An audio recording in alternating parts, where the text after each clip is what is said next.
أعوذ بالله السميع العليم من الشيطان الرجيم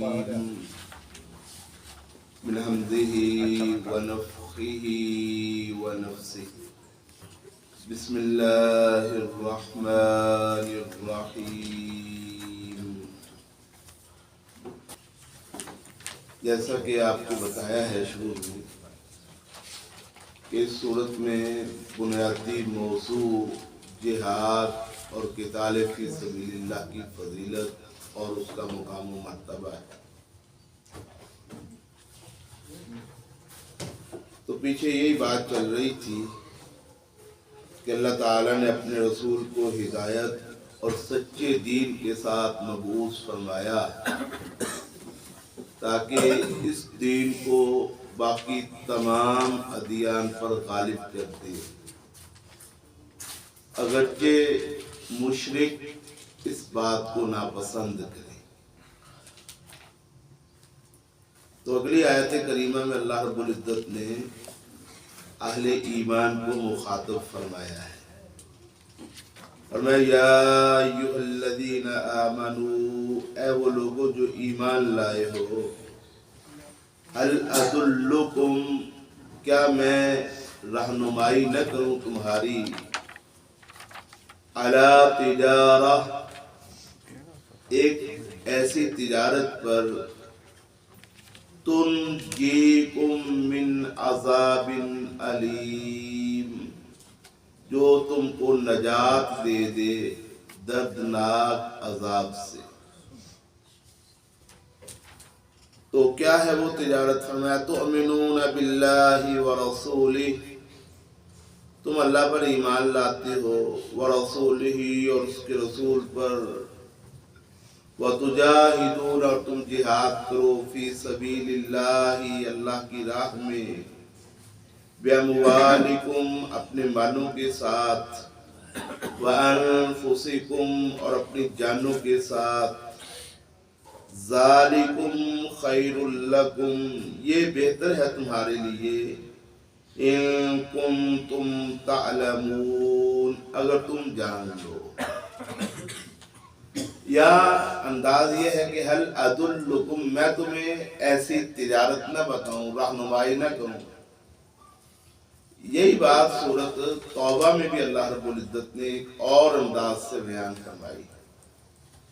فرمایا ان اللہ اشتری من المؤمنین انفسهم واموالهم بان لهم الجنہ یقاتلون فی سبیل اللہ فیقتلون ویقتلون وعدا علیہ حقا فی التوراۃ والانجیل والقرآن ومن اوفی بعہدہ من اللہ فاستبشروا ببیعکم الذی بایعتم بہ وذالک هو الفوز العظیم.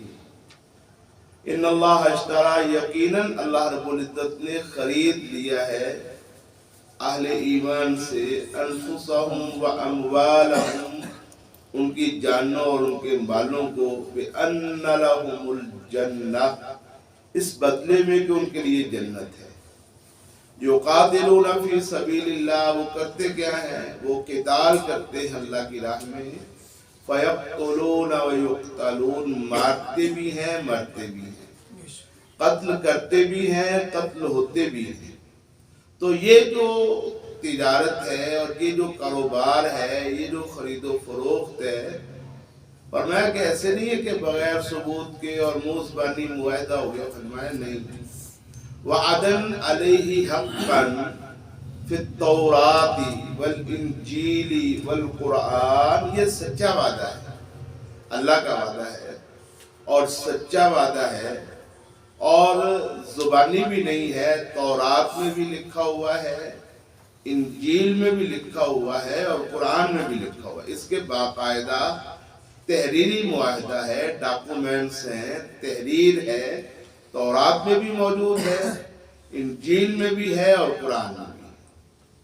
اور اگر ان تینوں میں سے کہیں بھی نہ ہو تو کیا یہ اس معاہدے کے سچا ہونے کے لیے کافی نہیں ہے؟ کہ من اوفا بعہدہ من اللہ، اللہ سے بڑھ کے اپنے وعدے میں کون زیادہ پورا اترنے والا ہو سکتا ہے؟ تو اس معاہدے کے سچا ہونے میں یہ بات ہی کافی ہے کہ یہ معاہدہ کون کر رہا ہے؟ اللہ۔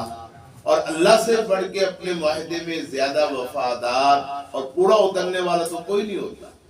لیکن اس کے باوجود تورات میں بھی ہے، انجیل میں بھی ہے، اور قرآن مجید میں لکھا ہوا بھی، زبانی ہو تب بھی اس سے زیادہ قابل تاکید بات کوئی نہیں کہ اللہ کا وعدہ ہے۔ لیکن اس کے باوجود تحریر بھی موجود ہے تورات میں، انجیل میں اور قرآن میں۔ فَاسْتَبْشِرُوا بِبَيْعِكُمُ الَّذِي بَایَعْتُمْ بِهِ، فرمایا تم خوش ہو جاؤ اپنی اس بیع، تجارت اور خرید و فروخت کے ساتھ جو تم نے اپنے پروردگار سے کی ہے۔ کس بات پہ خوش ہو جاؤ؟ فرمایا وَذَالِكَ هُوَ الْفَوْزُ الْعَظِيمُ، کہ یہ بہت بڑی کامیابی ہے۔ اچھا وہاں یہ فرمایا، اور یہاں کیا فرمایا؟ فرمایا هَلْ أَدُلُّكُمْ عَلَىٰ تِجَارَةٍ، کیا میں رہنمائی کروں تمہاری ایسی تجارت پر تنجیکم من عذاب علیم، جو تم کو دردناک عذاب سے کیا دے دے؟ نجات دے دے۔ تو یہاں ایمان اور جہاد فی سبیل اللہ کو دردناک عذاب سے نجات دینے کا باعث بتایا ہے۔ سورۃ توبہ میں ایک جگہ پہ اللہ رب العزت نے جہاد فی سبیل اللہ سے فرار اور جہاد فی سبیل اللہ نہ کرنے والوں کو دردناک عذاب کی وعید بھی سنائی۔ اور میں اللہ تنفروا یعذبکم عذابا علیما ویستبدل قوما غیرکم ولا تضروہ شیئا، میں لا تنفروا، اگر تم جہاد فی سبیل اللہ کے لیے نہیں نکلو گے، یعذبکم عذابا علیما، تو اللہ تمہیں دردناک عذاب دے گا۔ دردناک، اگر نہیں نکلو گے تو دردناک عذاب دے گا، یہ توبہ میں فرمایا۔ اور یہاں فرمایا کہ اگر نکلو گے اور جہاد کرو گے اور اس تجارت کے ساتھ تم وابستہ ہو جاؤ گے تو تنجیکم من عذاب علیم، یہ تجارت ایسی ہے جو دردناک عذاب سے کیا دلواتی ہے؟ نجات دلواتی ہے۔ تو گویا اس آیت کو اور اس آیت کو اکٹھا کریں تو یہ بات سمجھ آتی ہے کہ جہاد کرو گے تو دردناک عذاب سے نجات ملے گی، نہیں کرو گے تو پھر اللہ رب العزت کیا کرے گا؟ تمہیں دردناک عذاب میں مبتلا کرتے ہیں۔ قرآن مجید کی یہ جو آیات ہیں، ان آیات کی کافروں کو ہر دور میں بڑی تکلیف رہی، ہر زمانے میں ان کے لیے یہ آیات جو ہیں وہ گلے کی ہڈی بن کے ان کے لیے مشکل کا باعث بنی رہی ہے، اور انہی آیات کی وجہ سے ہر دور میں مسلمان کھڑے ہوتے رہے اسلام کی سربلندی کے لیے، اللہ کے دین کے غلبے کے لیے، اور کفر کے مقابلے ہر دور میں مسلمان کھڑے ہوتے رہے۔ یہی وجہ کہ شروع سے ان کی دشمنی جہاں پہ محمد الرسول اللہ صلی اللہ علیہ وآلہ وسلم کے ساتھ تھی، وہاں آپ سے بھی تھوڑی سی زیادہ دشمنی وہ قرآن کے ساتھ کرتے رہے۔ شروع دن سے قرآن مجید کے ساتھ ان کی دشمنی انتہائی شدید تھی۔ کبھی وہ کہتے یہ اساطیر الاولین، پچھلوں کی کہانیاں ہیں، کبھی وہ کہتے محمد الرسول اللہ صلی اللہ علیہ وسلم کہیں پہ جاتے ہیں لکھوا کے لے آتے ہیں، کبھی کہتے یہ اس کے جادو کا کلام ہے جس کو بول کے یہ لوگوں پہ جادو کر دیتا ہے، تو کبھی کچھ کہتے کبھی کچھ کہتے۔ اللہ رب العزت نے ان کے جواب میں قرآن مجید میں جگہ جگہ یہ بتایا۔ پہلی بات بتائی کہ یہ اللہ کا کلام ہے۔ کس کا کلام ہے؟ اللہ کا کلام ہے، اس میں کوئی شک اور شبہ کی گنجائش نہیں ہے۔ اگر تمہیں شک اور شبہ ہے تو ٹھیک ہے، پھر اللہ رب العزت نے بھی عربی زبان سے ہی کلام بنایا نا، عربی زبان ہے، تم اس کو سمجھ رہے ہو، تم خود عربی زبان کے بڑے ماہر ہو، بڑے ماسٹر ہو، تم سمجھتے ہو کہ تم عرب ہو، عرب کہتے ہیں اس کو جو بول سکنے والا ہو، اور تمہارے علاوہ باقی ساری زبانوں کے بولنے والے وہ عجم ہیں، عجم کہتے ہیں جو گونگا ہو۔ تم کہتے ہو کہ تم اپنے ما فی الضمیر کا اظہار بڑی اچھی طرح کر سکتے ہو، عربی کے حروف تہجی الف با تا سا جیم ہا خا دال ذال، انہی حروف تہجی سے یہ قرآن ہے۔ تم دیکھو ان قرآن مجید میں کوئی ایک حرف ان حروف تہجی کے علاوہ ہے؟ جب نہیں ہے اور یہ حروف تم ان کے بڑے ماہر ہو تو پھر ایسے کرو، آؤ قرآن بنا کے لے آؤ۔ قرآن مجید کیا کرو؟ بنا کے لے آؤ۔ ایسی کتاب کو لے آؤ جو تم سمجھتے ہو کہ اس کے مقابلے کی لائق ہو۔ اور یہ ان کو اللہ رب العزت نے اس لیے کہا، بار بار کہا کہ وہ عربی زبان کی باریکیوں کو کیا کرتے تھے؟ جانتے تھے، سمجھتے تھے، وہ اس بات کے ماہر تھے۔ ان کو پتا تھا کہ یہ اس کتاب باتیں جتنی مرضی کرتے تھے، لیکن عربی زبان کو وہ کیا کرنے والے لوگ تھے؟ سمجھنے اور جاننے والے لوگ۔ میں لے کے آؤ کتاب، یہ چیلنج رہا، پھر نہیں لا سکے تو اللہ نے کہا چلو تم پوری کتاب نہیں بنا کے لا سکتے تو یہ قرآن مجید ہے 114 صورتیں۔ کتنی صورتیں ہیں؟ 100۔ فَأْتُوا بِعَشْرِ سُوَرٍ مِثْلِهِ مُفْتَرَيَاتٍ، تم ایسے کرو چلو پوری قرآن 114 نہیں تو کم از کم 10 صورتیں بنا کے لے آؤ۔ تم بھی گھڑو نا، کہتے نا کہ یہ محمد گھڑ کے لایا صلی اللہ علیہ وسلم اور اس کو کسی نے سکھا دیا ہے۔ تم بڑے استاد ہو، اپنے زمانے کے شاعر ہو، بڑے ماہر ہو، تم کبھی اس کو کہتے ہو یہ شاعر ہے، کبھی کہتے ہو جادوگر ہے، کبھی کہتے ہو کسی استاد سے سیکھ کے آ گیا ہے، کبھی کہتے ہو اس نے کہیں پہ بیٹھ کے یہ بنا لیا، تو چلو تم بھی بنا لو۔ ایسے کرو سارا قرآن بنا کے لے آؤ۔ اچھا نہیں بنا سکتے نا، فَأْتُوا بِعَشْرِ سُوَرٍ مِثْلِهِ مُفْتَرَيَاتٍ، پھر 10 صورتیں بنا کے لے آؤ۔ پھر فرمایا فَأْتُوا بِسُورَةٍ مِّن مِثْلِهِ وَادْعُوا شُهَدَاءَكُم مِّن دُونِ اللَّهِ إِن كُنتُمْ صَادِقِينَ۔ اگر تم 10 صورتیں بھی نہیں بنا کے لا سکتے تو پھر ایسے کرو ایک صورت۔ کتنی صورتیں؟ 114 صورتیں ہیں ٹوٹل قرآن مجید کی۔ تم اس کی جو سب سے چھوٹی صورت ہے نا، اس کے مقابلے کی صرف ایک صورت بنا کے لے آؤ۔ وَادْعُوا شُهَدَاءَكُم مِّن دُونِ اللَّهِ، تمہیں میں پروردگار یہ بھی چھوٹ دیتا ہوں کہ تم پوری کائنات میں اللہ کے سوا جتنے بھی تمہارے ہیں معبود، جتنے بھی تمہارے شریک اور جتنے بھی تمہارے ساتھی، جتنے بھی تمہارے مددگار، جتنے بھی تمہارے، سب کو اکٹھا کر لو اور سب مل کے زور لگا دو، صرف ایک صورت بنا کے لے آؤ۔ فَإِن لَّمْ تَفْعَلُوا وَلَن تَفْعَلُوا فَاتَّقُوا النَّارَ الَّتِي وَقُودُهَا النَّاسُ وَالْحِجَارَةُ وَأُعِدَّتْ لِلْكَافِرِينَ۔ اچھا اگر تم یہ بھی نہ کر سکو، وَلَن تَفْعَلُوا، چیلنج کر دیا کہ قیامت تک تم اور تمہارے سارے مددگار مل کے بھی لن تفعلوا، ہرگز نہیں کر سکو گے، ہرگز تم یہ نہیں کر سکو گے۔ فَاتَّقُوا النَّارَ الَّتِي وَقُودُهَا النَّاسُ وَالْحِجَارَةُ، تو پھر آگ سے بچ جاؤ۔ آگ سے بچنے کا طریقہ یہ ہے کہ اس قرآن پہ کیا کر لو؟ ایمان لے آؤ۔ اس آگ سے بچ جاؤ جس کا ایندھن لوگ اور پتھر ہیں، بچ جاؤ گے اگر ایمان لے آؤ گے۔ نہیں ایمان لاؤ گے تو پھر تم اس آگ میں کیا کرو گے؟ جلو گے۔ اعدت للکافرین، وہ آگ تمہارے جیسے کافروں کے لیے تیار کی گئی۔ اچھا پھر انہوں نے اس قرآن مجید میں نقب لگانے کی کوشش کی۔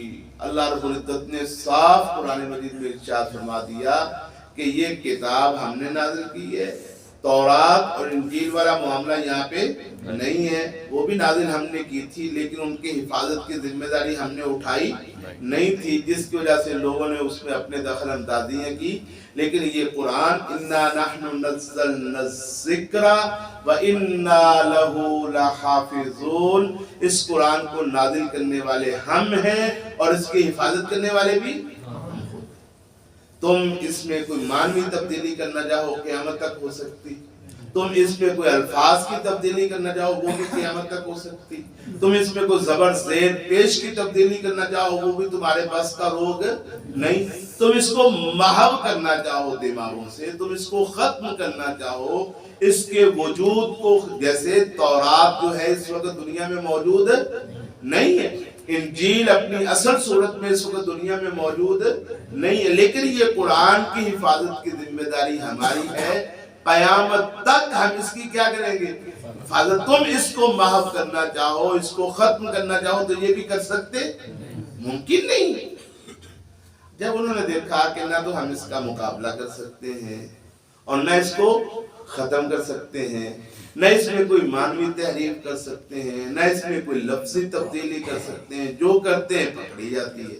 ہم جو گڑبڑ کرنے کی کوشش کرتے ہیں فوراً مسلمان اس کو کیا کرتے ہیں، وہ جناب تلاش کر لیتے ہیں، پھر لوگوں کو پتہ چل جاتا ہے اور ہم الٹا ذلیل ہوتے ہیں۔ تو پھر انہوں نے یہ سوچا، اس دور کے کافروں سے لے کے آج کے کافروں تک ایک ہی روٹین رہی کہ اپنی سیاحت کو مٹانے کے لیے، اپنے اندر کی گندگی کا اظہار کرنے کے لیے قرآن کی انہوں نے توہین شروع کیا۔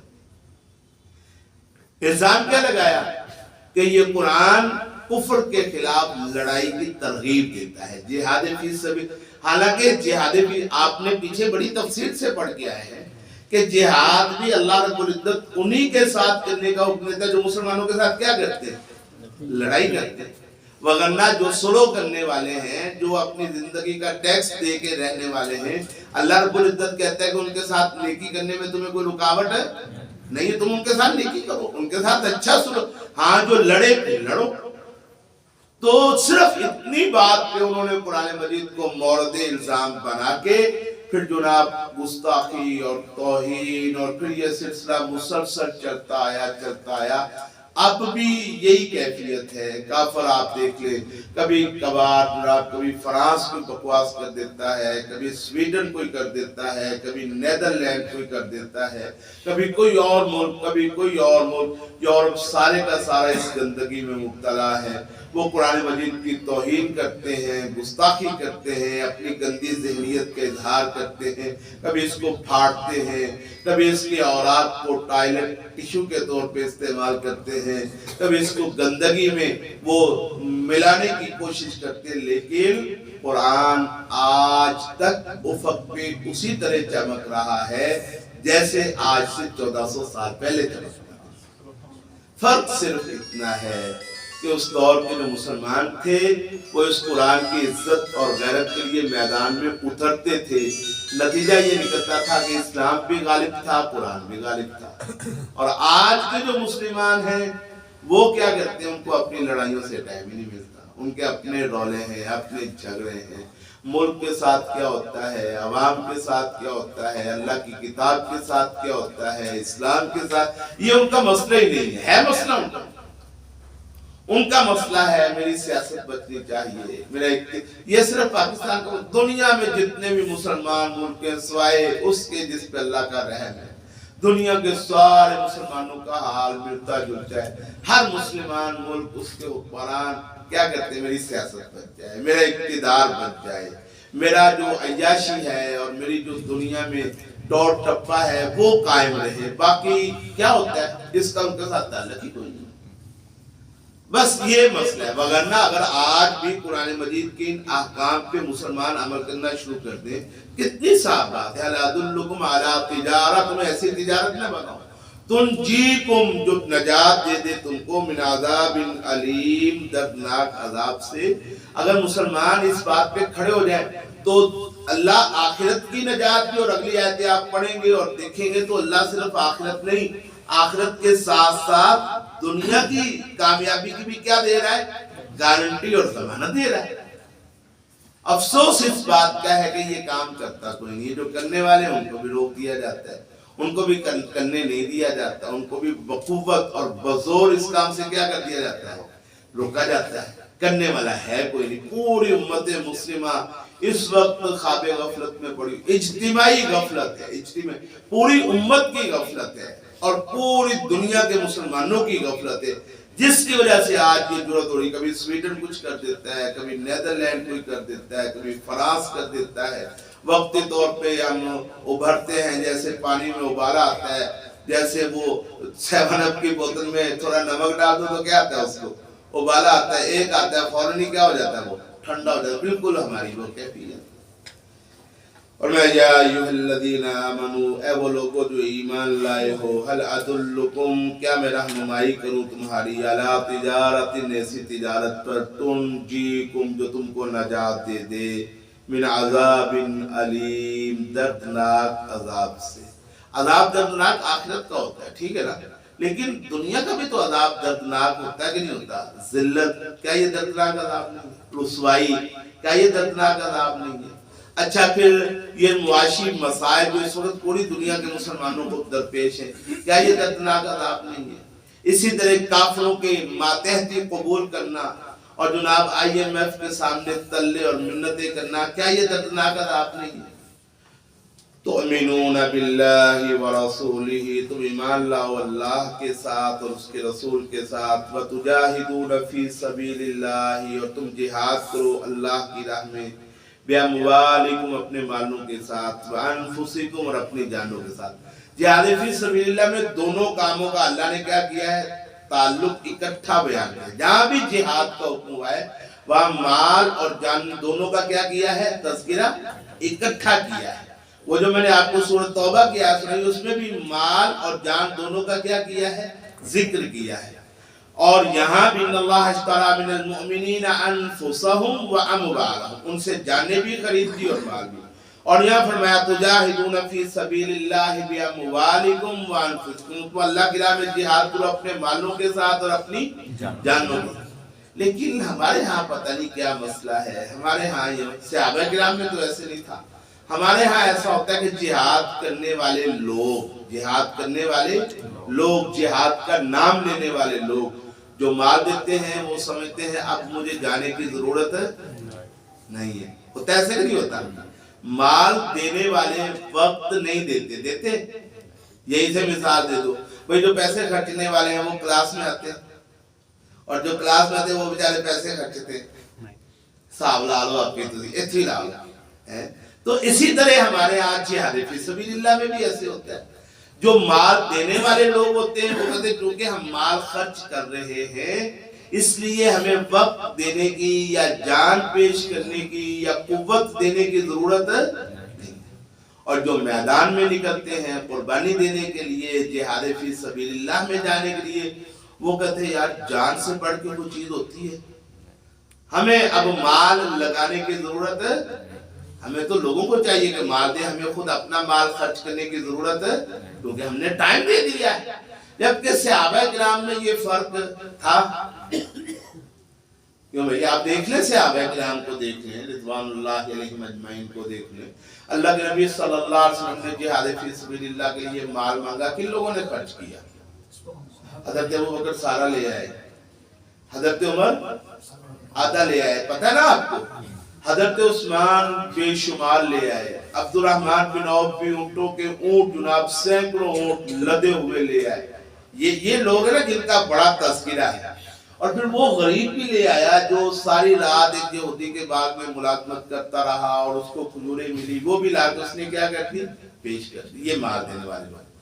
اچھا پھر مال اکٹھا کر کے جب نبی کریم جہاد فی سبیل اللہ کے لیے نکلے، اصولی طور پر ہمارا جو قانون ہے اس کے مطابق حضرت ابوبکر کو جانا چاہیے تھا۔ کیا کہتے تھے؟ اللہ نبی سارا مال دے چھڑے اور میں چلا گیا پیچھے کمائے گا کون؟ یہ کہنا چاہیے تھا نا۔ ابوبکر کو تو چھٹی ملنی چاہیے تھا کہ گھر کا سارا مال اس نے دے دیا تھا۔ حضرت عمر رضی اللہ تعالیٰ عنہ نے گھر کا آدھا مال دیا تھا، ان کو بھی چھٹی ہو جانی چاہیے تھی، لیکن کیوں انہوں نے چھٹی؟ حضرت ابوبکر بھی گئے، حضرت عمر بھی گئے، حضرت عثمان نے اتنا مال دیا کہ اللہ کے نبی صلی اللہ علیہ وسلم نے اپنی جھولی میں ڈالا، الٹ پلٹ کیا، فرمایا لوگوں ما ضر عثمان ما عمل بعد اليوم، آج کے بعد عثمان زندگی بھر کوئی نیکی نہ کرے تو کوئی نقصان نہیں ہے، جنت پکی ہے۔ یہ گارنٹی دے دی رسول اللہ، اتنی شاندار گارنٹی نہ عثمان سے پہلے کسی کو ملی ہے نہ بعد میں کسی کو ملی ہے تو بندہ بتاؤں مجھے۔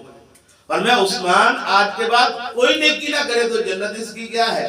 باقی اس کو کوئی نقصان نہیں ہے کہ آج کے بعد یہ نیکی کرنا چھوڑ دے، اتنی شان۔ لیکن اس کے باوجود اتنی بڑی گارنٹی ملنے کے باوجود حضرت عثمان جہاد فی سبیل اللہ میں نکلے کہ نہیں نکلے؟ تو یہ جو ہمارے ہاں تصور ہے نا کہ جو پیسے خرچ کرتا ہے وہ کہتا ہے مجھے وقت دینے کی ضرورت نہیں ہے، اور جو وقت دیتا ہے وہ سمجھتا ہے کہ میں اتنی محنت کر رہا ہوں تو اب تم کو چاہیے نا مجھے پیسے دو، مجھے کیا ضرورت ہے خرچ کرنے کی۔ یہ تصور ہمارے ہاں غلط ہے۔ اللہ کہتا ہے دونوں چیزوں کا سودا ہے، ایک چیز کا سودا یہ نہیں کہ تمہاری جان کا سودا ہو گیا تو مال اب تم حقدار ہو گئے اور خیر ہے نہ بھی خرچ کرو تو تمہیں جنت ملے گی، نہیں، جان اور مال دونوں کا کیا ہے؟ سودا ہے۔ وہ حدیث جو رسول اللہ صلی اللہ علیہ وسلم کی اس کو بھی ذہن میں لے آئے، نبی کریم علیہ السلام نے ارشاد فرمایا، وہ ایام ذی الحج کے بارے میں فرمایا، ما من ایام العمل الصالح فیہن احب الی اللہ من هذه الایام العشر، فرمایا ان 10 دنوں میں کوئی بھی نیکی جو ہے اللہ کو سال کے باقی 10 دنوں میں کی جانے والی نیکی سے کیا ہے؟ زیادہ محبوب ہے۔ صحابہ نے کہا اللہ کے رسول صلی اللہ علیہ وسلم کیا ان 10 دنوں میں کی جانے والی نیکی باقی دنوں میں کی جانے والے جہاد سے بھی افضل ہے؟ اور میں ہاں ایسے ہی ہے، کوئی آدمی ان 10 دنوں میں جہاد کرتا ہے، کوئی باقی دنوں میں جہاد کرتا ہے، تو ان 10 دنوں کا جہاد باقی جہاد سے کیا ہے؟ یقیناً افضل ہے۔ الا رجل، مگر ایسا آدمی خرج بنفسہ و مالہ، جو اپنا مال بھی لے کے نکلا اور اپنی جان بھی لے کے نکلا، تو یہ ہے اللہ رب العزت کا اصل میں تقاضا، خرج بنفسہ و مالہ، جان بھی لے کے نکلا اور مال بھی لے کے نکلا، یعنی ایک چیز لے کے نکلا دوسری کو اس نے بچا لیا، بینک کا منہ کھول دیا اس نے، اپنے پیسے کا منہ کھول دیا اس نے، اپنے مال کو اس نے لٹا دیا اور کہا یہ ٹائم نہیں میرے کو لگا، وقت نہیں میں دے سکتا، میں نکل نہیں سکتا، میں جہاد کے میں ایسے نہیں ہے۔ خرج بنفسہ و مالہ، مال بھی لے کے نکلا جان بھی، وَلَمْ يَرْجِعْ بِذَلِكَ مِنْ شَيْءٍ، مال اور جان دونوں میں سے کوئی چیز واپس لے کے دونوں ہی قربان کر دی۔ اور یہ بنتا ہے کہ جب بھی یہ کام کرے گا اللہ کے ہاں سب سے افضل یہ ہے۔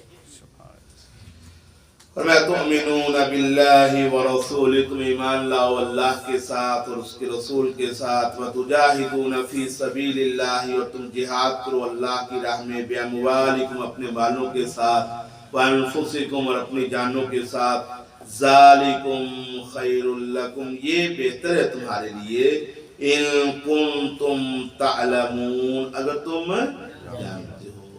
ہر بندے کو یہ بات سمجھ نہیں آتی، لیکن اگر سمجھ آ جائے تو پھر تمہارے لیے بہتری اسی میں ہے۔ تو کیا ہوگا؟ کیا یغفر لکم ذنوبکم، بخش دے گا اللہ تم کو تمہارے گناہ، ویدخلکم، اور داخل کرے گا تم کو، جنات، ایسی جنتوں میں، تجری، بہتی ہیں، من تحتها الانہار، ان کے نیچے سے نہریں، ومساکن طیبۃ، اور پاکیزہ رہائش ہے، مسکن کی جمع ہے مساکن، مسکن کہتے ہیں رہنے کی جگہ کو، اس کا بطور خاص ذکر فرمایا کیونکہ جہاد کے لیے گھر چھوڑنا پڑتا ہے کہ نہیں پڑنا پڑتا، گھر بندے نے بنایا ہوتا ہے، ہر بندے نے بنایا ہوتا ہے، اکثر لوگوں نے بنایا ہوتا ہے، اور گھر بنانے میں ساری زندگی لگا دیتا ہے، لگا دیتا ہے کہ نہیں لگا دیتا؟ مجھ سے تو ساری زندگی لگا کے بھی نہیں بنا بھائی، آپ نے بنا لیا ہوگا، اللہ قبول فرمایا ہوگا، ابا جی نے بنایا تھا اس میں بیٹھا ہوں، تو ساری زندگی بندہ لگا دیتا ہے گھر بنانے میں، ایسے ہی ہوتا ہے نا، اور ساری زندگی لگانے کے باوجود بھی بعض اوقات بنتا اور بعض اوقات بن جب بن جائے، ساری زندگی لگائی اس نے کمیٹیاں ڈال ڈال کے اور بچتیں کر کر کے، اور ایسے یہاں سے بھی بچا لو، یہاں سے بھی بچا لو، یہاں سے بھی بچا لو، 1000 کی کمیٹی، کبھی 2000 کی، کبھی 10,000 کی، کبھی 20,000 کی، اپنا پیٹ کاٹ کاٹ کے بندہ گھر بناتا ہے، جب بن جائے تو اس گھر کو چھوڑ کے میدان جہاد میں جانا آسان ہے، اس لیے خاص طور پہ مکان کا تذکرہ فرمایا، وَمَسَاكِنَ طَيِّبَةً، کہ یہ مکان تو ساری زندگی لگا کے 5 مرلے کا بنا لے گا، 10 مرلے کا بنا لے گا، کنال کا بنا لے گا، 4 کنال کی کوٹھی بنا لے گا، یہ سارا کچھ ادھر رہ جانا ہے۔ اللہ اگر جہاد کے میدان میں جاؤ گے، وَمَسَاكِنَ طَيِّبَةً، پاکیزہ رہائش کہنے ہیں، گھر چھوڑنا بڑا مشکل ہے، اس لیے اللہ رب العزت نے قرآن مجید میں دوسری جگہ فرمایا سورۃ توبہ میں، حالات وہ فرمایا، قُلْ إِنْ كَانَ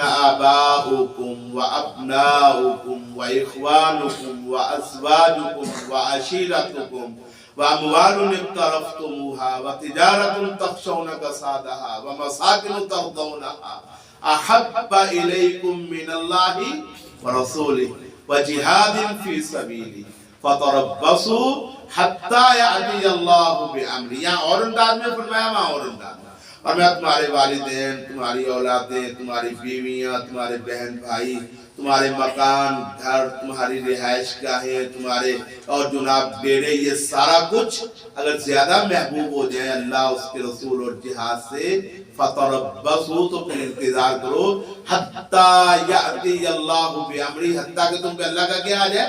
عذاب۔ وَمَا يَغْفِرْ لَكُمْ ذُنُوبَكُمْ، وہ بخش دے گا تم کو تمہارے گناہ، وَيُدْخِلْكُمْ، اور داخل کرے گا تم کو جنات، ایسی جنتوں میں، تجری من تحتها الانہار، بہتی ہیں ان کے نیچے سے نہریں، وَمَسَاكِنَ طَيِّبَةً، اور ایسے گھروں میں داخل کرے گا، فی جنات عدن، جو ہمیشہ کی جنتوں میں۔ دنیا میں جتنا مرضی مکان بندہ بنا لے، اچھا مزے کی بات ہے، ساری زندگی میں نے بتایا بندہ مکان بنانے میں لگا دے، جب بن جاتا ہے تو اس وقت بندے کی عمر کتنی ہو جاتی ہے؟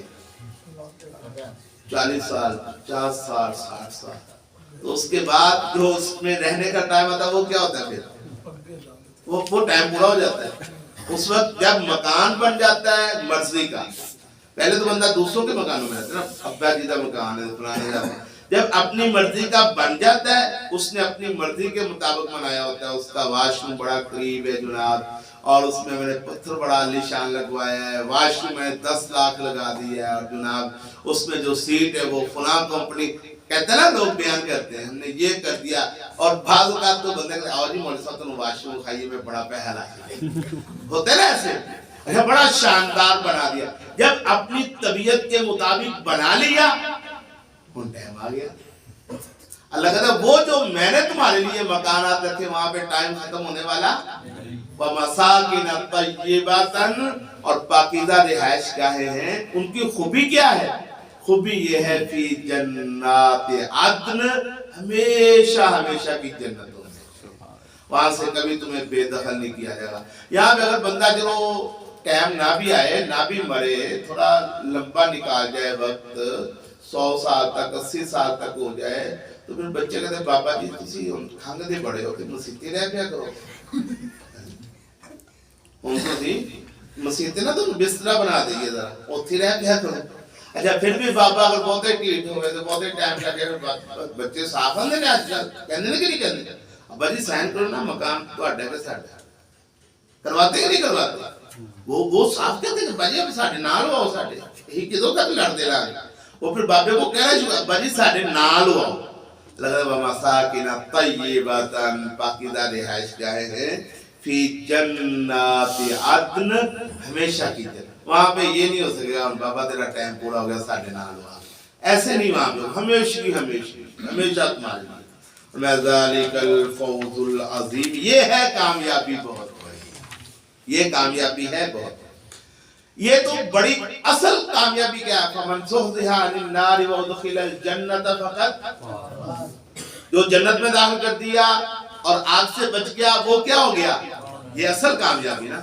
لیکن اصل کامیابی تو ایڈا یقین ساڑھا کوئی نہیں ہوتا، ایڈی لوڑ بھی کوئی نہیں ہوتی نا یار، ہوتے دار ہے نا، کوئی نقد بھی کچھ ملے گا، نقد کیا ملے گا؟ کوئی چیز بتاؤ نا، ہمیں دنیا کا فائدہ لگتا ہے۔ وَأُخْرَىٰ، ایک دوسری چیز بھی ہے، تُحِبُّونَہَا، جس کو تم پسند کرتے ہو، جس کو تم کیا کرتے ہو، جس کا تمہیں بڑی خواہش ہے کہ وہ ہمیں ملے، وہ بھی ہے، وہ کیا ہے؟ نصر من اللہ، مدد اللہ کی طرف سے۔ جہاد کے میدان میں اللہ کی طرف سے کیا ہوتی ہے؟ مدد ہوتی ہے۔ اگر نہ بھی ہو اللہ کی طرف سے مدد، اگر تم شہید کر دیے جاؤ، اگر تم سارے مار دیے جاؤ، اگر تمہارے ٹکڑے کر دیے جائیں، اگر تم جناب خون بہ جائے اور تم سارے کے سارے مر جاؤ، پھر بھی ذالک الفوز العظیم ہے کہ نہیں؟ وہ تو یقیناً ہے نا۔ لیکن اللہ کہتا ہے اس کے ساتھ ساتھ اخرى، ایک دوسری چیز بھی ہے، تحبونہا، جس کو تم پسند کرتے ہو، وہ کیا ہے؟ نصر من اللہ، اللہ کی طرف سے مدد، وفتح قریب، اور قریبی فتح، اور اللہ دنیا میں بھی فتح دے گا، بدر میں ملی، پھر احد میں ملی، پھر احزاب میں ملی، پھر خندق میں ملی، اور پھر اس کے بعد مسلمان جب بھی اللہ کے ساتھ مخلص ہو کے میدان جہاد میں کھڑے ہوئے، اللہ نے مدد کی کہ نہیں کی؟